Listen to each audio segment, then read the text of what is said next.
Maligayang pagdating Quico Bak at mga kapatid sa channel na Kwentong Lola Vault. Kung bago ka pa lamang, huwag kalimutang mag-subscribe at sabihin sa amin sa comments kung saan kayo nakikinig. Bastos na inimbita ng aking manugang ang buong pamilya para sa isang marangyang bakasyon, pero kinalimutan niya ako. Sapat lang daw ang pera para sa mga tiket nila at ng kanyang mga magulang. Ngumiti lang ako. Mag-enjoy kayo. Pero pagdating nila sa hotel, naroon na ako at naghihintay. Sinusundan mo ba kami? Layas! Sigaw nila pero lumapit ang security guard. At pagkatapos ng kanyang sinabi, lumuhod sila, nagmamakaawa ng tawad. Bago tayo magpatuloy, paki-subscribe sa channel at ipaalam sa amin sa comments kung nasaan kayo ngayon. Inayos ko ang mesa gamit ang magagandang pinggan, yung natanggap namin ni Margarita bilang regalo sa kasal 40 taon na ang nakararaan. Puting porselana na may manipis na gintong gilid. 3 piraso lang ang nabasag pagkalipas ng mahabang panahon. Ang ilaw sa gabi ay tumagos sa mga kurtina. Iyon pa rin ang mga kurtinang isinabit namin noong 1998 na nagbibigay ng kulay amber sa paligid. Nagluto ako ng paboritong espesyal na mechado ni Jenny na may carrots at patatas. Ang recipe na pinahusay ng kanyang ina bago siya kinuha ng cancer. Ang name card ay nakalagay sa bawat pwesto, maayos na nakaimprenta. Mahalaga ang maliliit na detalye. Dumating sila na huli ng 20 minuto. Unang pumasok si Kiko. Nakasunod si Jenny na nakalabas na agad ang cellphone. Sumunod ang mga magulang ni Kiko. Si Doña Pachita na nakablusang sutla na malamang ay mas mahal pa sa buwanang bill ko sa kuryente. Si Don Danilo na naka-blazer na may gintong butones. Tiningnan nila ang aking dining room na parang mga turista sa isang museo ng kahirapan. Roberto, ang pakikipagkamay ni Kiko ay mabilis at walang galang. Salamat sa pagpapatuloy sa amin. Siyempre, maupo kayo, handa na ang hapunan. Maingat kong ipinuwesto ang lahat. Si Jenny sa kanan ko, si Kiko sa tabi niya, ang mga magulang niya sa tapat. Ang kabisera ay nanatiling akin. Inilabas ko ang mechado sa serving platter ni Margarita, umuusok pa at pinuno ng amoy ang maliit na silid. Mukhang luma, sabi ni Pasita, habang sinusuri ng kanyang mga mata ang mga dingding, ang lumang wallpaper at ang mga naka-frame na litrato ni Jenny sa iba't ibang edad. Natutuwa ako na naaprubahan ang promotion mo, Jenny. Pinaghirapan mo yan, sabi ko. Halos hindi siya tumingin mula sa kanyang cellphone. Nangyayari ang mga ganitong bagay kapag tama ang networking mo.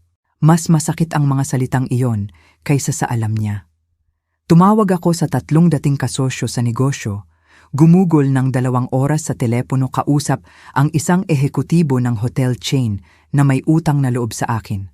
Lahat para masigurong makarating ang aplikasyon niya sa tamang mesa. Akala niya ay networking niya iyon.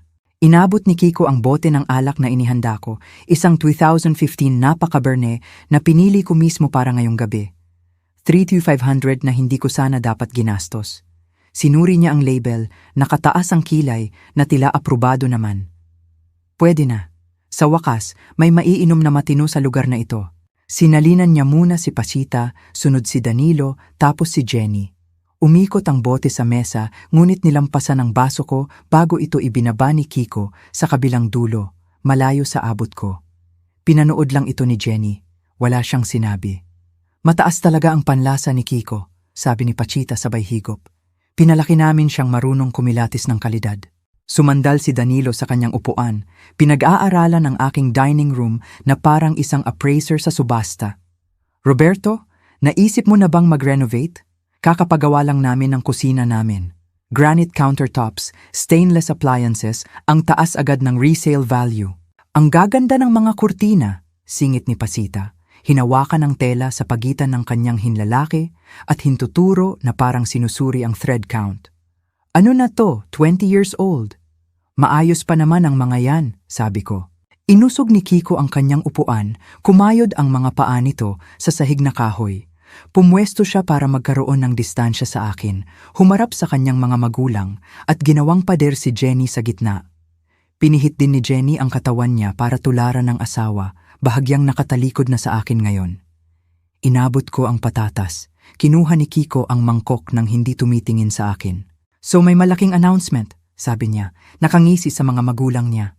Magfa-family vacation tayo, sa El Nido, Palawan, 1 linggo. Ako, si Jen, si Mommy at Daddy aalis sa ika-21.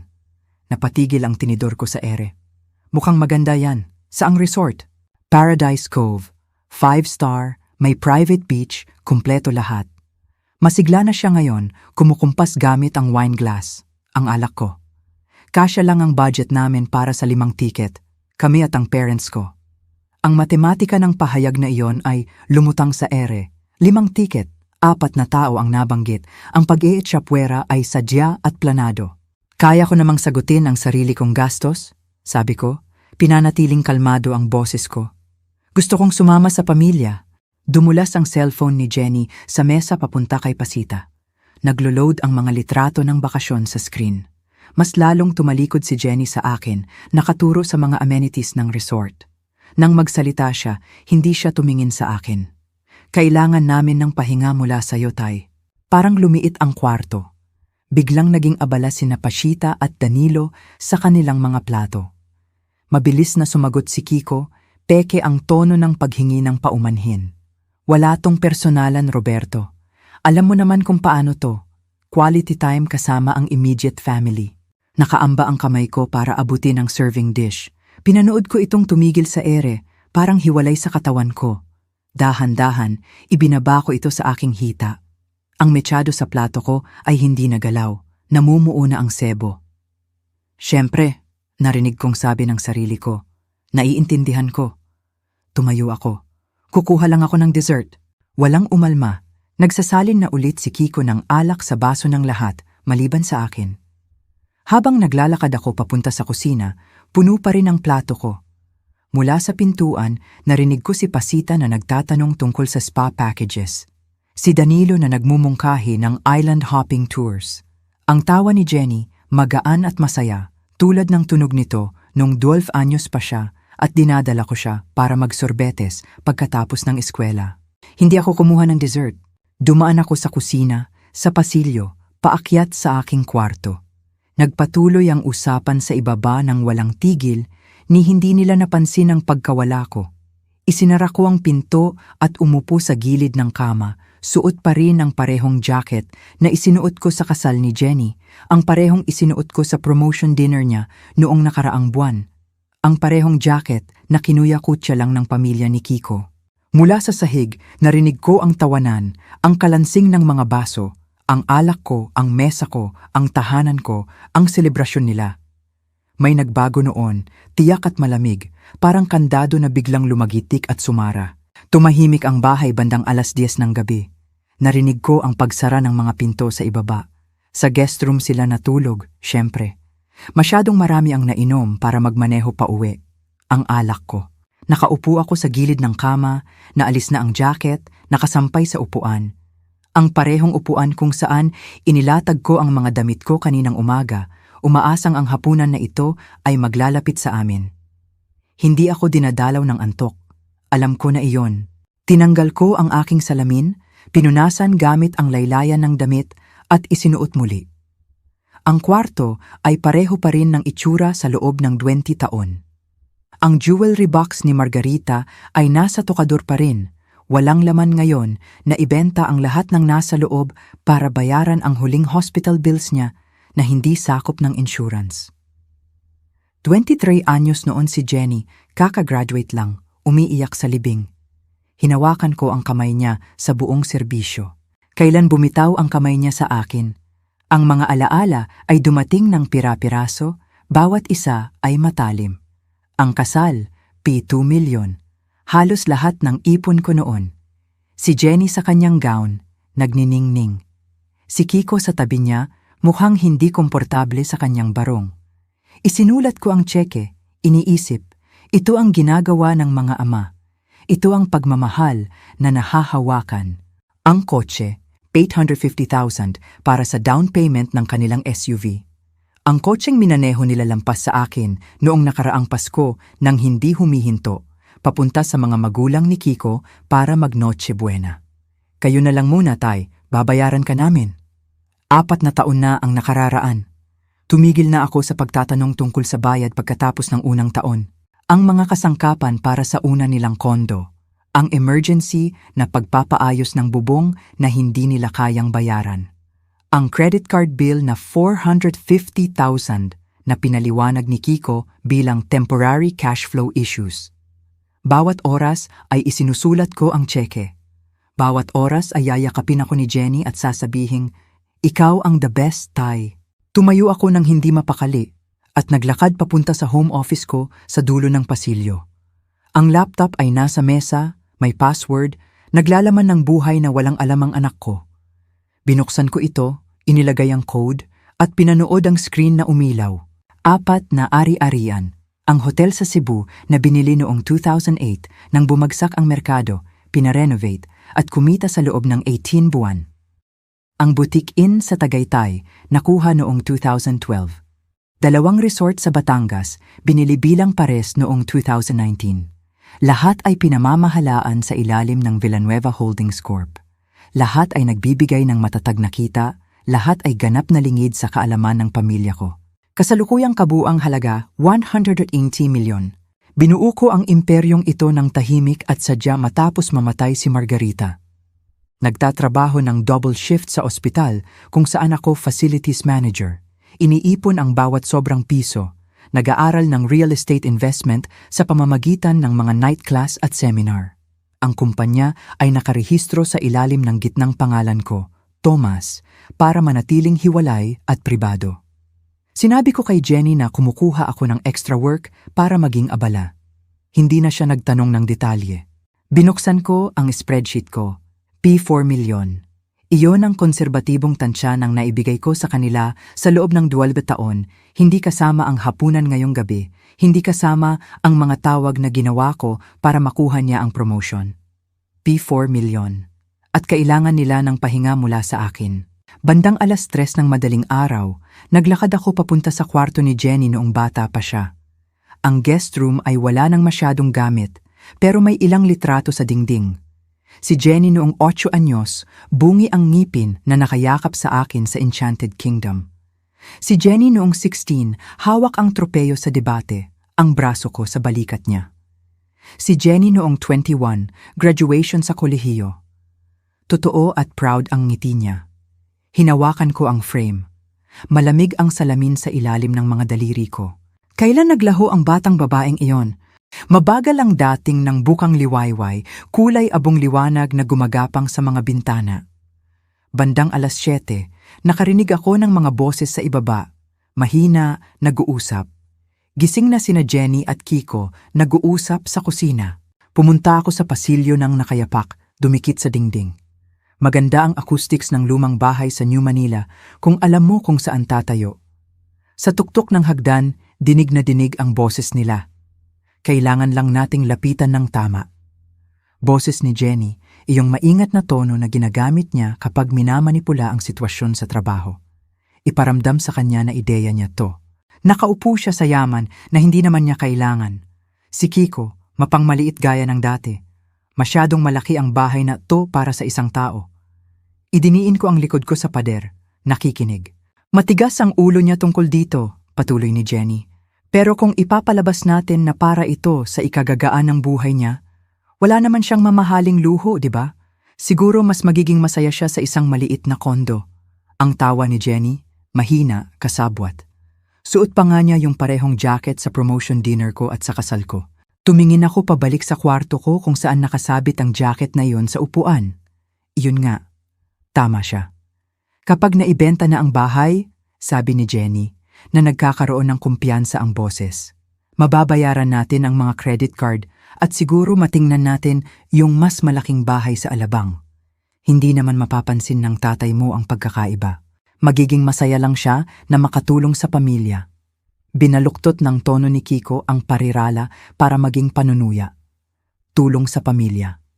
Ang pamilyang kailangan ng pahinga mula sa akin.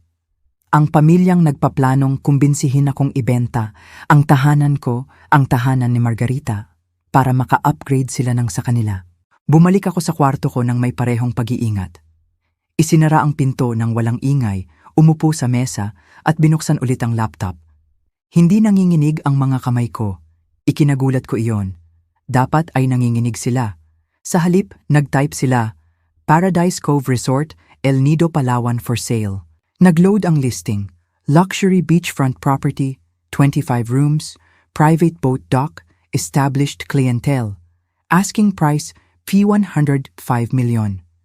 Ipinapakita ng mga litrato ang malinis na dalampasigan, infinity pool, mga mag-asawang umiinom ng cocktails sa paglubog ng araw. Ang parehong resort kung saan nagpaplano ang anak ko na magbakasyon nang wala ako, na pinunduhan ng pera ko sa alak, ng aking hapunan, ng aking walang katapusang pagpapatawad. Binuksan ko ang aking leather journal, kung saan sinusubaybayan ko ang mga nabibili kong hotel. Sa bagong pahina, isinulat ko ang numero, 105,000. Tapos isinulat ko ang Agosto 16. Tapos isinulat ko ang Paradise Cove. Ang sulat kamay ko ay matatag, tiyak.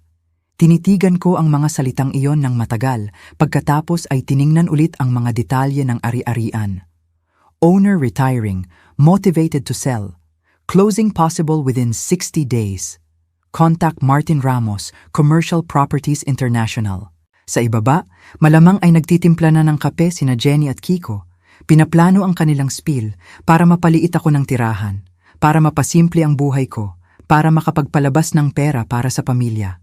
Tiningnan ko ang screen ng laptop sa resort na yon na kumikinang sa sikat ng araw ng Palawan at may nabuo sa dibdib ko. Hindi galit. Masyadong mainit ang galit, magulo. Ito ay mas malamig, mas matalim. Ito ay kalinawan. Binuksan ko ang bank account ng negosyo ko, ang hindi alam ni Jenny na umiiral. Available liquid assets pagkatapos magtabi ng operating capital, 120 million. Paradise Cove Resort, El Nido, sabi ko ng malakas sa walang laman kong kwarto. For sale, 105 million. Isinulat ko ulit sa journal ko, ginuhitan ng 2 beses. Ang araw ay ganap ng sumikat. Ang liwanag ay tumatagos sa mga lumang kurtinang kinutya ni Pachita. Sa ibaba, nagpaplano ang anak ko na kunin ang tahanan ko. Sa loob ng tesu araw, hihiga siya sa dalampasigan na ipinagbabawal akong bisitahin. Iinom ng cocktails na hindi ako karapat-dapat na pagsaluhan. Ngumiti ako. Hindi ito masayang ngiti. Nagniningning pa rin ang screen ng laptop sa listing ng Paradise Cove nang tuluyang mag-umaga. Ilang oras na ako sa mesang ito, lumalamig na ang kape sa tabi ko. Parang hindi na mahalaga ang tulog. Ang katawan ko ay tumatakbo sa isang bagay na mas matapang kaysa sa caffeine. Layunin siguro, o ang linaw na dumarating kapag tumigil ka na sa pagpapanggap. Narinig ko ang galaw sa ibaba bandang 8:00, mga yabag ni Jenny.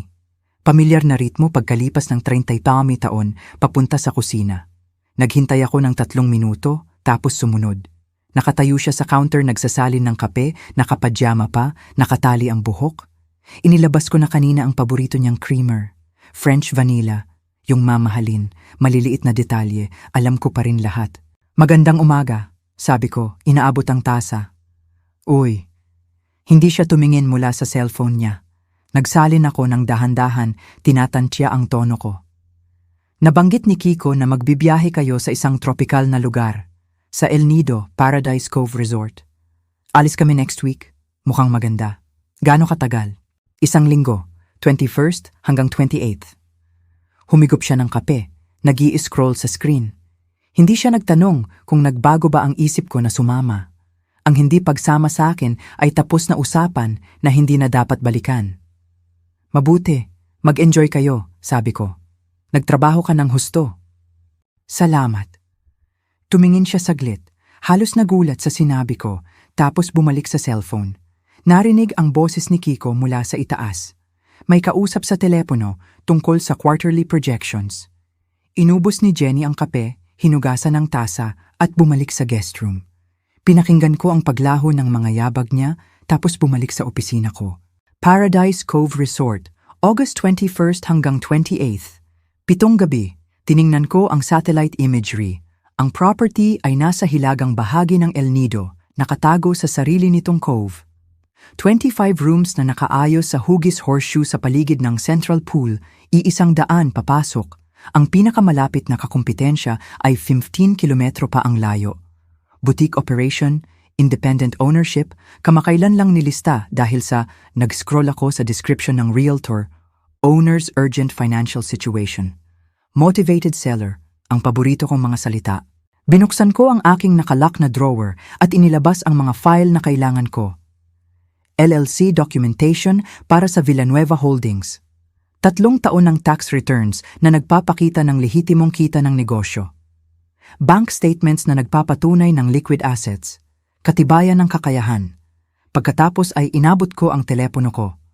Roberto Villanueva tumatawag para sa account services. Sumagot ang bangkero sa ikalawang ring.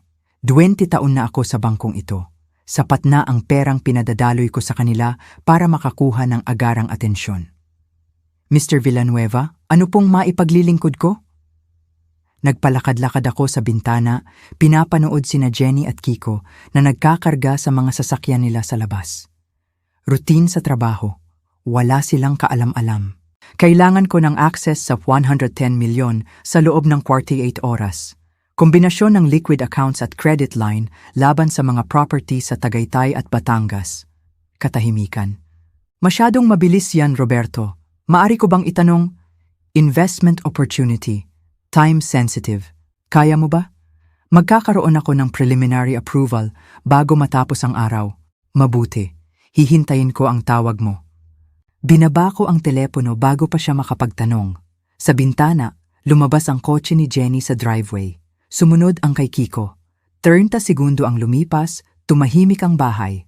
Ginugol ko ang susunod na 4 na oras sa pagsasaliksik tungkol sa Paradise Cove. Kasaysayan ng pagmamay-ari, pattern ng kita, guest reviews, karamihan positibo, may ilang reklamo tungkol sa lumang dekorasyon at mabagal na wifi. Istruktura ng staffing, lean operation, general manager na nagngangalang Amanda Pascual, nagpapatakbo ng araw-araw, madalang na ang may-ari. Current occupancy rate 62%. Maraming puwang para sa pagpapabuti, pero matibay ang pundasyon. Perpekto ang pundasyon. Bandang 2:00 ng hapon, binalangkas ko ang plano ko. Tumawag ako sa opisina ni Attorney David Reyes, nakausap ang sekretarya niya, nagpa-schedule ng emergency consultation ng 4:00. Tapos nagmaneho ako papuntang Ortigas, 20 minuto sa trapik. Iniensayo ang paliwanag ko sa bawat stoplight. Alisin ang emosyon. Ipresenta ito bilang negosyo na may personal na motibasyon, hindi paghihiganti, estratehikong pagbili. Ang opisina ni David ay nasa ika-14 na palapag ng isang glass tower. Sinalubong niya ako sa conference room, maluwag ang kurbata, nakapatong ang reading glasses sa ulo. Roberto, sabi sa mensahe mo urgent daw.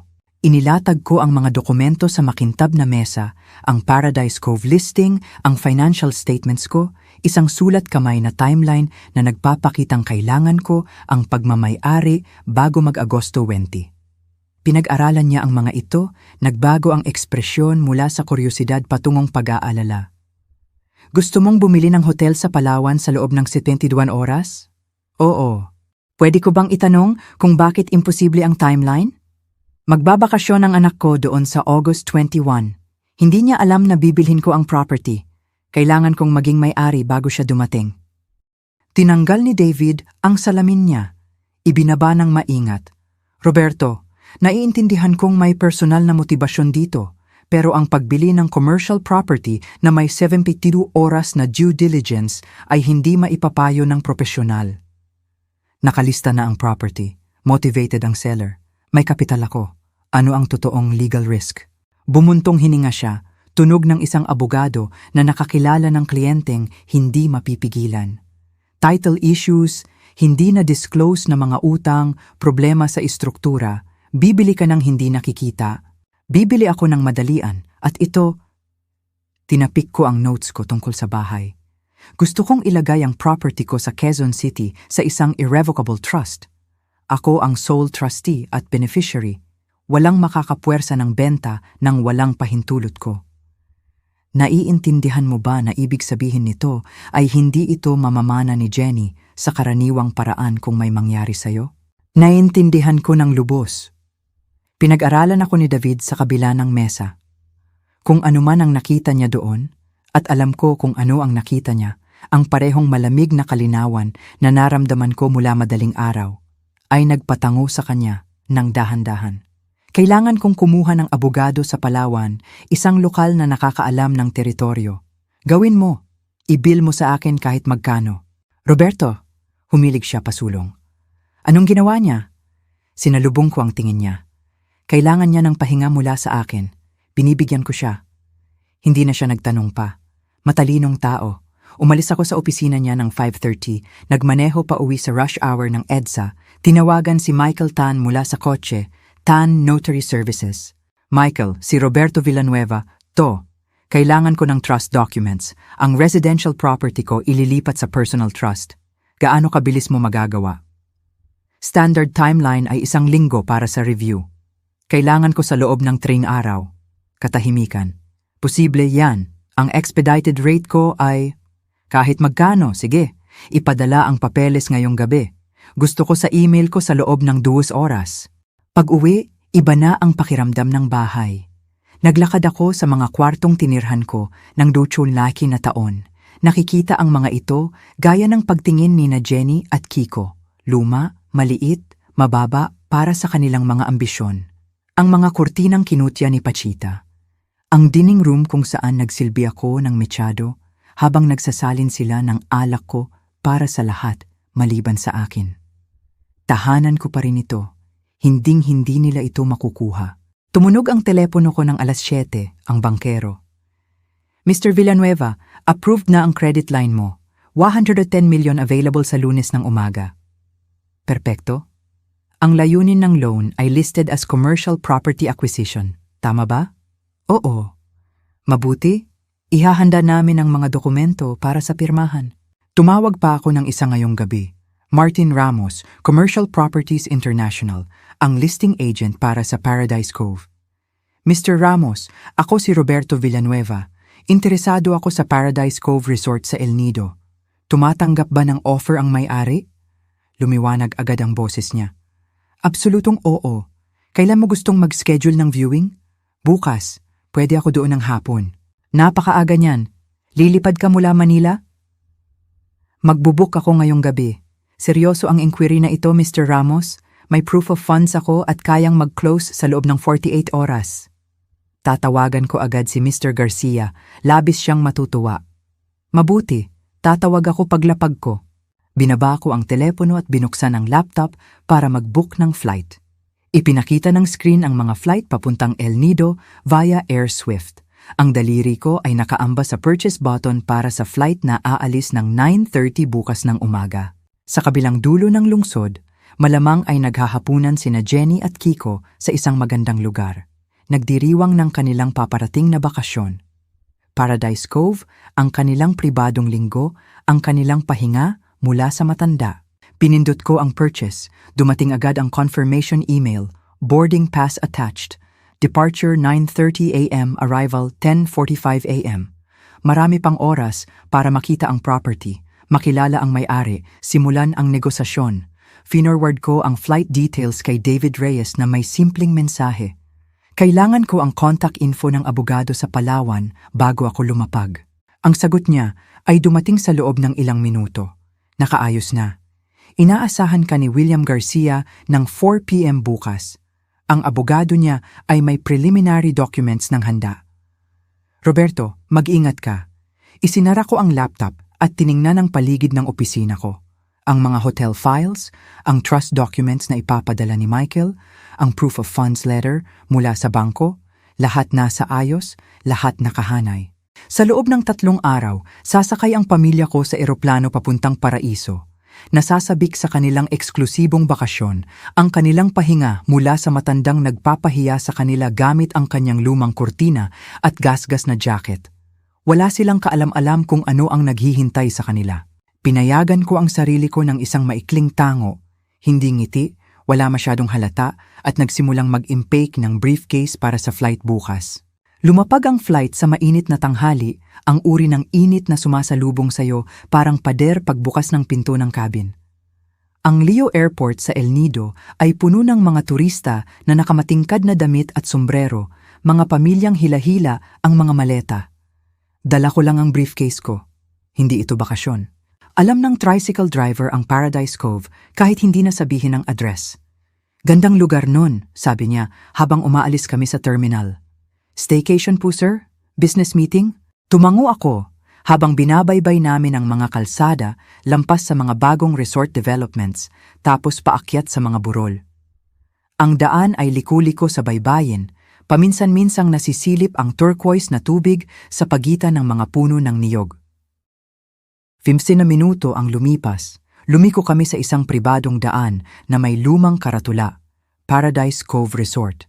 Mas maliit ang property kaysa sa nasa litrato. Isang horseshoe ng mga 2-story buildings na pininturahan ng maputlang dilaw, nakaayos sa paligid ng central pool na kailangan ng resurfacing. Ang lobby ay nasa base ng horseshoe, luma ang tile floor, maingay ang ceiling fan, mga muebles na mahal dati pero nagpapakita na ng edad ngayon. Maganda ang pundasyon sa ilalim ng kapabayaan. Isang lalaki ang naghihintay sa lobby, nasa late 50s. Nakayuko ang mga balikat na nagsasabi ng pagkatalo bago pa kami nagkamay. Mr. Villanueva, William Garcia. Mahina ang hawak niya. Ang ngiti niya ay hindi umaabot sa mata. Salamat sa pakikipagkita ng madalian. Kapag sinabi ng isang tao na kaya niyang mag-close sa loob ng 48 oras, naglalaan ako ng oras. Iginwestiyon niya ang paligid.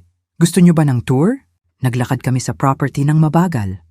Itinuro ni William ang mga features, ang renovated kitchenettes sa bawat kwarto, ang private beach na maa-access pababa ng hagdanang bato, ang maliit na restaurant na nagsisilbi ng almusal. Ang boses niya ay may tono ng taong nagbabanggit ng mga katotohanan na inulit na niya ng maraming beses, umaasang gaganda pakinggan kapag inulit-ulit. Ipinatayo ko to 20 taon na ang nakararaan, sabi niya pagdating namin sa pool. Binuhos ko lahat dito, nagbago ang merkado, pumasok ang malalaking resort at naiintindihan ko, business is timing. Tumingin siya sa akin na may halong pasasalamat. Hindi mo naman to gigibain para gawing kondo, no? Pananatilihin ko itong hotel, may mga plano ako para dito. Dumaan ang ginhawa sa mukha niya. Nagpatuloy kami sa paglalakad lampas, sa mga kwartong may ocean views, mga standard room na nakaharap sa hardin. Ang maliit na gym na lumana ang kagamitan. Lahat gumagana, walang sira, pagod lang. Isang babae ang lumabas mula sa office building. May hawak na tablet, profesional kahit mainit ang panahon. Early 40s, nakatali ang buhok, mabilis kumilos. Mr. Garcia, nag-check out ng maaga ang mga Santos. Humihingi sila ng partial refund para sa... Tumigil siya nang makita ako. Amanda, ito si Roberto Villanueva, potential buyer. Amanda Pascual, general manager ko. Inabot niya ang kamay ng walang pag-aatubili. Mahigpit ang hawak, direktang tingin. Pananatilihin niyo ba ang current staff? Maliit kami pero efficient. Ini-evaluate ko ang lahat. Ano ang role mo dito? General manager. Hawak ko ang daily operations, bookings, guest services. Gaano katagal? 8 taon. Tumango ako. 8 taon ibig sabihin alam niya ang bawat sistema, bawat reklamo ng guest, bawat supplier. Mahalaga ang kaalamang iyon. Mabuti, kakailanganin ko yan. Iniwan namin siyang bumalik sa opisina at tumuloy sa pwesto ni William, isang masikip na kwarto sa likod ng front desk. Sabi sa listing 105 million, sabi ko. Kaya kong mag-close sa loob ng 48 oras sa 98 million. Cash, minimal contingencies. Tinapik ni William ang mesa ng isang beses. Yan ay matatanggap ko. Kailan natin pwedeng simulan ng papeles? Ngayon, mismo, binuksan ko ang briefcase ko. Inilabas ang offer na inihanda ng opisina ni David. Binasa ito ni William ng mabagal. Nang tumingala siya, may nagbago sa ekspresyon niya. Pag-asa siguro o ang katapusan ng pagod? Seryoso ka? Ganap, slide ko ang bank letter sa mesa niya, proof of funds kakayahang mag-close agad. Binasa niya ng 2 beses, pagkatapos ay ibinaba ng may pag-iingat. Tatawagan ko ang abogado ko. Pwede tayong magkaroon ng preliminary documents ngayong gabi. Naka-check-in ako sa Seda Leo kung kailangan mo ako. Tumayo ako, inabot ang kamay. Tatapusin natin to, William, bago mag-Biyernes. Mas mahigpit na ang kamay niya sa pagkakataong ito. Ginugol ko ang gabing iyon kasama ang contact ni David sa Palawan, isang matalas na abogado na nagngangalang Attorney Sarah Chan. Matibay ang property, konklusyon niya bandang hating gabi. Gipit sa pera pero solid ang istruktura. Kung komportable ka sa mabilis na timeline, wala akong nakikitang dahilan para hindi ituloy. Ihanda ang closing documents. Gusto kong pumirma ng Biyernes ng umaga. Pagdating ng Huwebes ng hapon, nakaupo ulit kami sa opisina ni William. Magkasundo ang mga numero, pirmado ang mga dokumento. Nag-wire ako ng deposit, 10 million, 10% down. Nanginginig ang kamay ni William nang magkamay kami. Sinasagip mo ang buhay ko, mahinang sabi niya. Hindi ako sumagot. Hindi ito tungkol sa pagsagip kahit kanino. Biyernes ng umaga, inabot ng 3 oras ang final closing. Wire transfers, title transfers, palitan ng susi.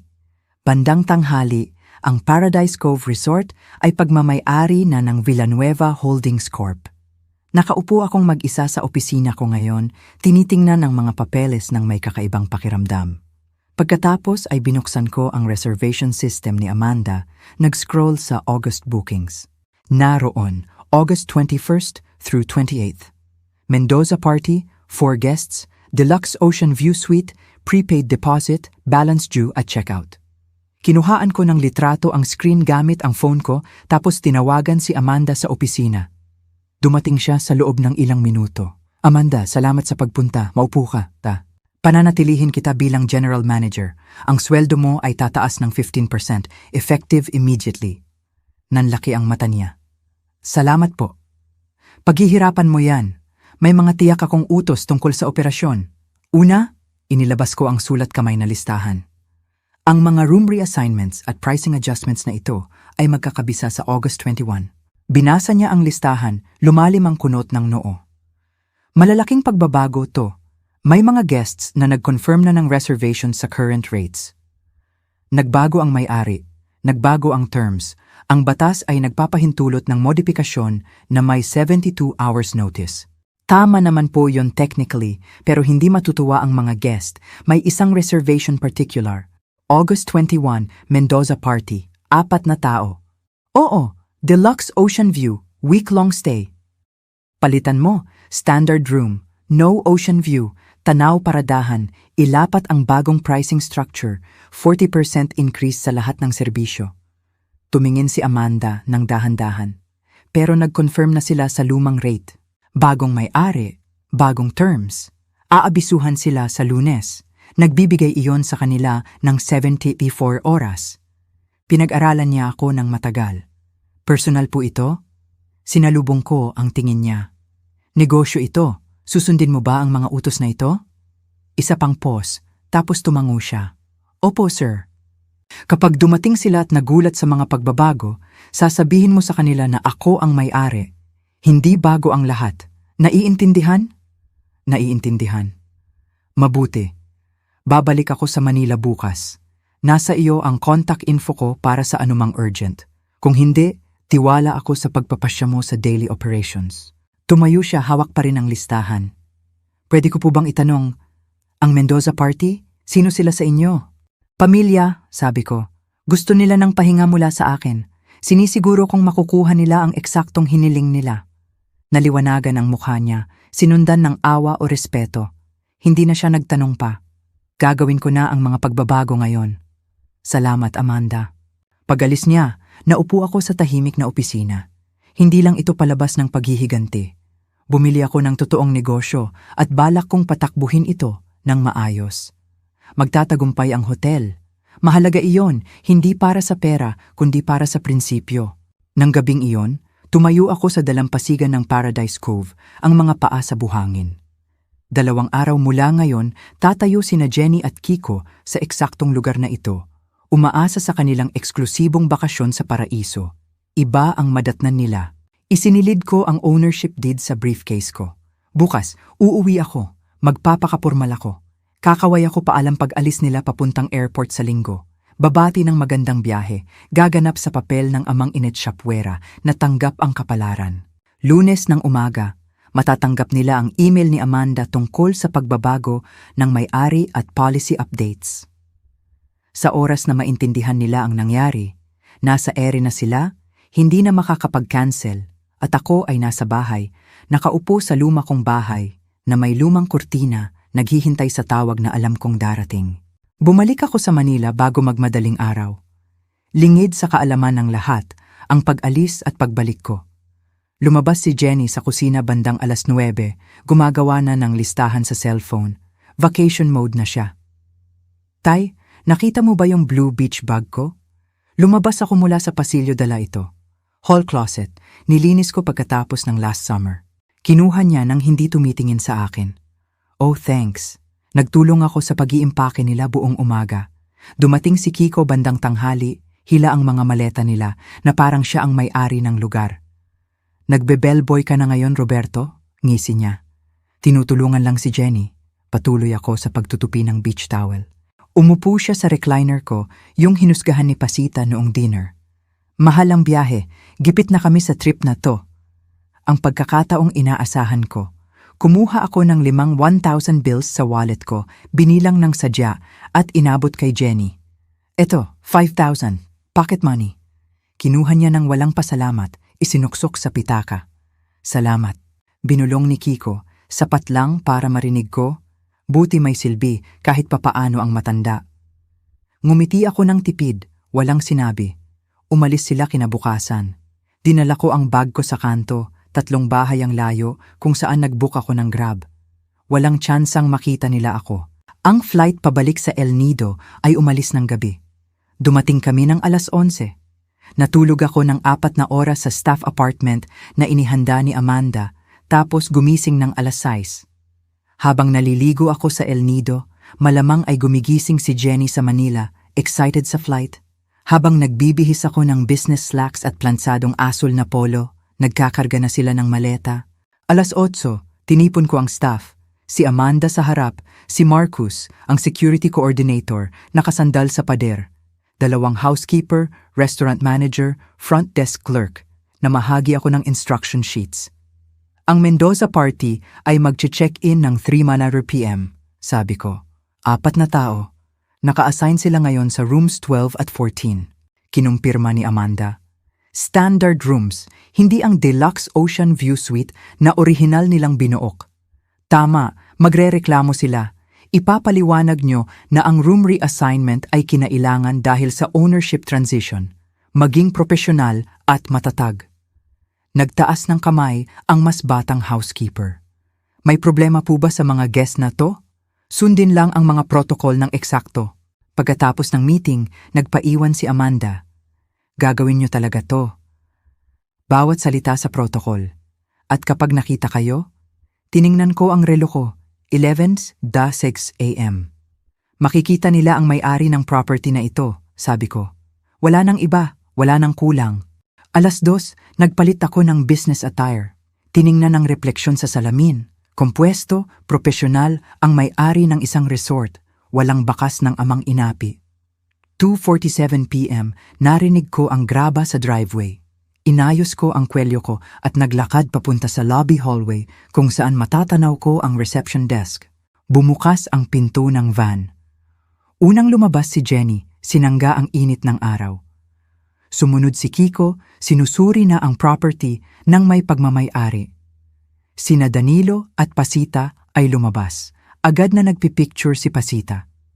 Wala silang kaalam-alam. Pumasok sila sa lobby.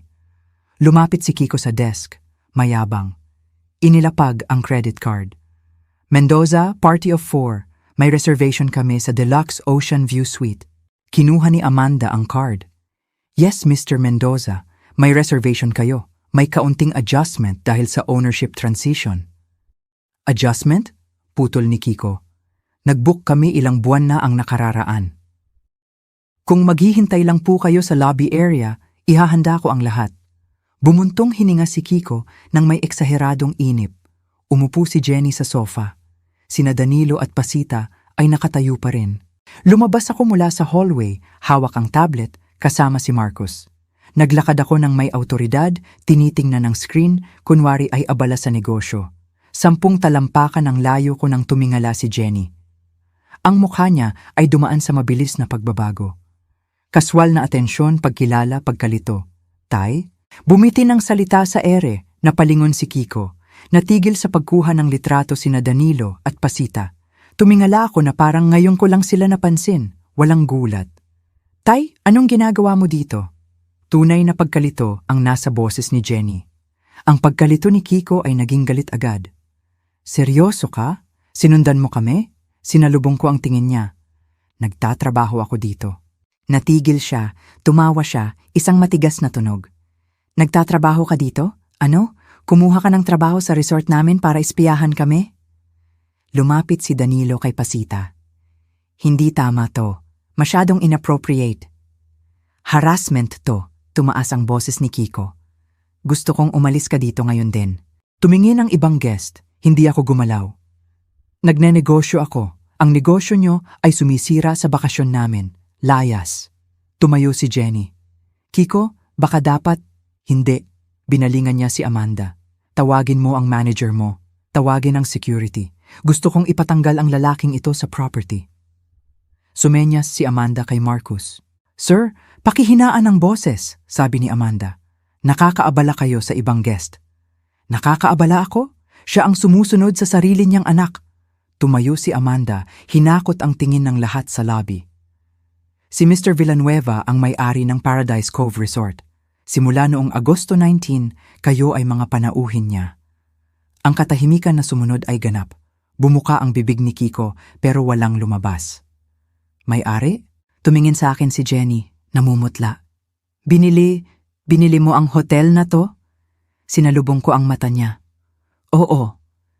Nalaglag ang cellphone ni Pasita sa sahig. Nakarecover si Kiko, bumalik ang angas. Kalokohan to, hindi mo pwedeng... Pwede, putol ko. Ginawa ko na. Ngayon, tatapusin ni Miss Pascual ang check-in nyo. Handa na ang mga kwarto nyo. Nakakuyom ang kamao ni Kiko. Nag-book kami in good faith. Bakasyon namin to. Hindi mo pwedeng basta. Ang reservation nyo ay nananatili, singit ni Amanda. Nirerespeto ng Paradise Cove ang lahat ng existing bookings. May mga adjustments lang. Ayokong makipag-usap sa kanya. Bumaba ang boses ni Kiko. Set up to. Sa unang pagkakataon, ngumiti ako ng tipid. Hotel ito? Nag-reserve kayo? Mag-check-in kayo? Lahat ay standard. Paano mo? Hindi matapos ni Jenny ang tanong. Isinara ko ang bilihan noong Biyernes. 2 araw lang yon, mahinang sabi ni Danilo. Nag-book kami 3 buwan na. Nangyayari ang ownership changes, sabi ko. Negosyo. Binalingan ni Kiko si Amanda. Fine, mag-check-in kami tapos magsasampa kami ng reklamo sa DTI at Tourism Board. Fraud to. Karapatan niyong magreklamo, sagot ni Amanda. Nasa sistema ang confirmation number niyo. Ipagpapatuloy ko na ba ang check-in? Hinablot ni Kiko ang ballpen at pumirma ng padabog. Inilapag ni Amanda ang 2 keycard. Rooms 12 at 14, second floor. Teka, nanliit ang mata ni Kiko. 12 at 14, nag-book kami ng Deluxe Ocean View Suite. Dahil sa ownership transition at property updates, kinailangan ang reassignments. Na-email kayo 72 hours bago ang check-in. Wala kaming natanggap na email. Pinihit ni Amanda ang monitor.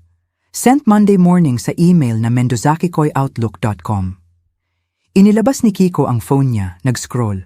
Nagbago ang mukha niya nang makita ito. Sabi dito tumaas ang rates ng 40% sa lahat ng serbisyo. Tama, new ownership, updated pricing. Tumingin siya sa akin, naintindihan na sa wakas. Sinadya mo to. Wala akong sinabi. Dahan-dahang tumayo si Jenny, kinuha ang keycard nang nanginginig ang kamay. Hindi pa rin siya tumitingin sa akin ulit. Nasa second floor ang kwarto nyo, ulit ni Amanda. Kasama ang almusal. Check-out ay 11:00 a.m. sa ika-28. May iba pa ba kayong tanong? Bumuka ang bibig ni Kiko, sumara, bumuka ulit. Wala, sa wakas ay sabi niya. Wonderful, enjoy your stay at Paradise Cove Resort. Lumapit ang porter para sa bagahe. Sumunod si Jenny parang nasa panaginip. Si Kiko ay nanatili sa desk nang sandali pa, nakatitig sa akin ng may lantarang puot. Pagsisisihan mo to, bulong niya. Siguro, pag-amin ko, pero hindi ngayon. Pinanood ko silang umakyat. Si Marcus ay tumayo sa tabi ko. Nangyari eksakto sa plano mo? Puna niya. Oo. Anong mangyayari pag nakita nila ang kwarto? Tiningnan ko ang relo ko. Sa loob ng 13 minuto, madidiskubre nila na ang standard rooms ay nakaharap sa parking lot, mahina ang tubig at luma ang aircon. Malalaman nila na doble ang presyo ng minibar at pagkatapos, bababa sila para magreklamo. Sa bintana ng second floor, nakita ko ang pagbukas ng pinto sa room 12. Pumasok si Jenny, pumasok si Kiko at tumigil bigla. Nagsimula na ang palabas. Nakita ko sa security camera feed si Jenny na nakatayo sa pintuan, tinitingnan ng kwartong tanaw ang paradahan. Hindi ito ang deluxe suite. Hinawi niya ang kurtina, parking lot, basurahan at maintenance shed. Sa room 14, nagrereklamo na si Kiko. Tumunog ang telepono sa desk ko pagkalipas ng 10 minuto. Si Amanda. Miss Mendoza sa line 2, tungkol sa room assignment. Pinakinggan ko ang recorded call mamaya. Boses ni Jenny, pigil ang galit. Nag-book kami ng Deluxe Ocean View. Standard room ito na may view ng parking lot. Sagot ni Amanda, eksakto sa script. Paumanhin sa kalituhan, dahil sa renovation scheduling, kinailangan ng reassignment. Ang rate nyo ay nananatiling pareho. Pwede bang mag-upgrade? Magbabayad kami ng difference? Puno na po ang deluxe rooms. Binaba ni Jenny ang telepono. Nang gabing iyon, sinubukan nilang maghapunan sa aming restaurant. Pumuwesto ako sa isang sulok. May mga papeles, nagre-review kunwari, pero nakikita sila. Nang dumating ang menu, nagbago ang mukha ni Kiko. Inilabas ang phone, tiningnan ang screenshots ng lumang presyo. Tinawag ang server. Hindi tugma ang presyo sa website nyo. Nagpatupad po ng updated pricing ang bagong management kahapon, sir. Lumapit si Kiko sa mesa ko, nakasunod si Danilo. Ang mga presyo sa menu na to ay hindi tugma sa website. Bagong management, bagong presyo, updated kahapon sa lahat ng platforms. Convenient naman ang timing. Negosyo yan, Kiko. Kung hindi angkop sa inyo ang rates, sigurado akong tatanggapin ng ibang properties ang reservation nyo. Namula ang mukha niya. Ang pinakamalapit na hotel ay 50 na kilometro ang layo.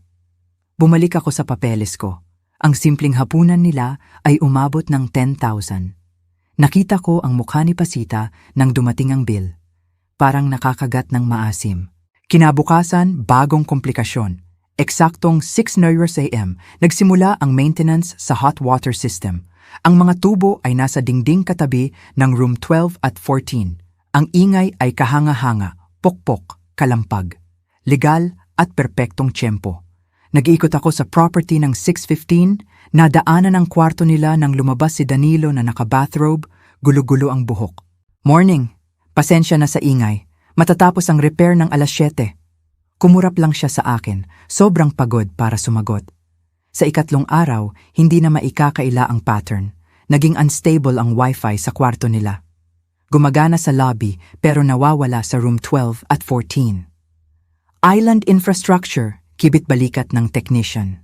Ang room service ay na-delay ng 90 minuto. Kitchen backup.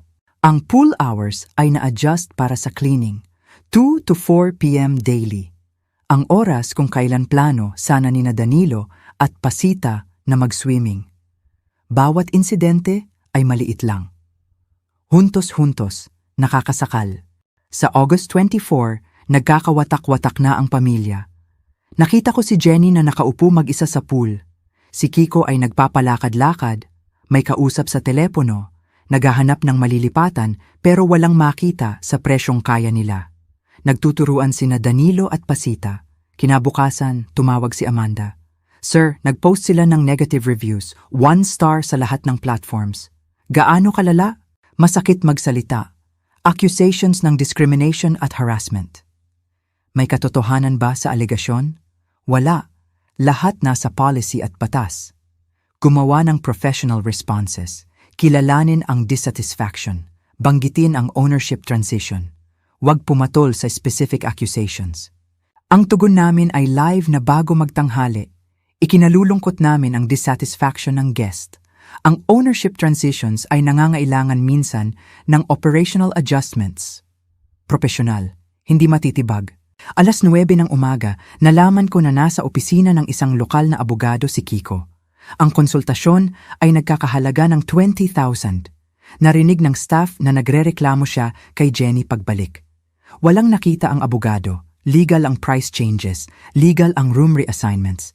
Isang oras ang lumipas, tumunog ang telepono ko. Jenny. Sinagot ko sa ikatlong ring. Hello, Jenny. Hingal, garalgal. Paano mo nagawa sa amin to? Umiiyak siya. Paano mo nagawa to sa sarili mong anak? Kalmado ang tono ko. Nagnenegosyo ako. Gusto mo ng bakasyon nang wala ako. Meron ka na. Pinarurusahan mo kami. Malupit to.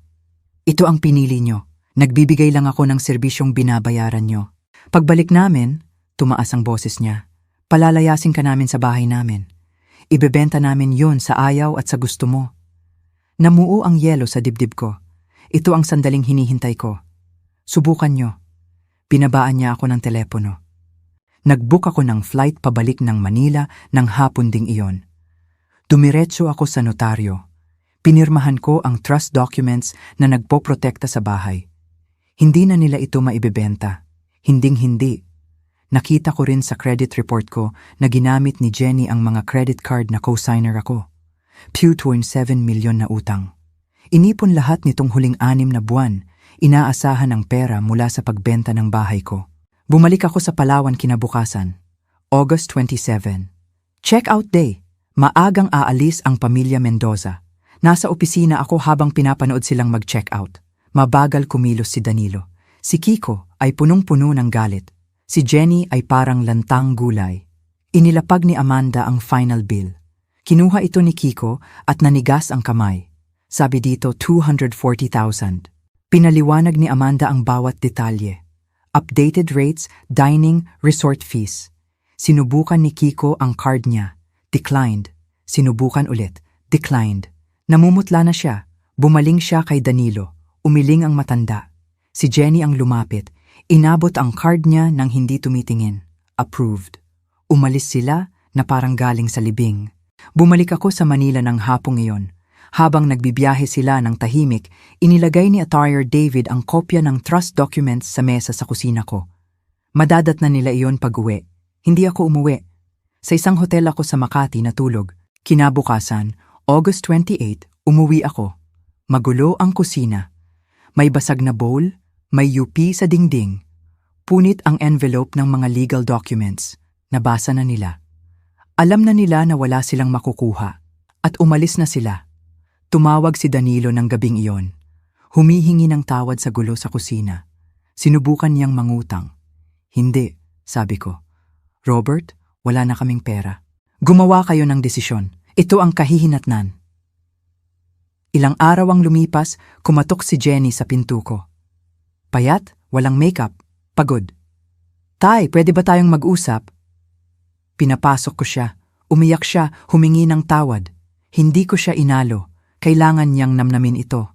Bumalik siya noong September 2, naghiwalay na sila ni Kiko. Ipinakita niya ang divorce papers o annulment filing, mga appointment sa credit counselor at job applications. Tinatanggap ko ang responsibilidad, sabi niya. Isinulat ko ang 2 option sa papel. Isa, bayaran niyo ni Kiko ang utang niyo, tapos na tayo.